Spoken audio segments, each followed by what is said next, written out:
ఇవాల్టితో వల్లభనేని వంశీ మూడో రోజు police custody ముగినుంది. ఉదయం 10 గంటల నుంచి సాయంత్రం 5 గంటల వరకు విచారించనున్నారు. ఆ తర్వాత వంశీ సహా ముగ్గురు నిందితులను జైల్లో అప్పగించనున్నారు.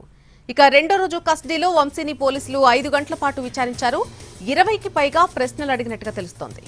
గన్నవరం నియోజకవర్గంలో మైనింగ్ అక్రమ తవ్వకాలు జరిపారా అని ప్రశ్నించగా ఈ విషయంలో తనకు ఎలాంటి సంబంధం లేదని, కావాలనే తనపై తప్పుడు ఆరోపణలు చేస్తున్నారని సమాధానమిచ్చినట్టు సమాచారం.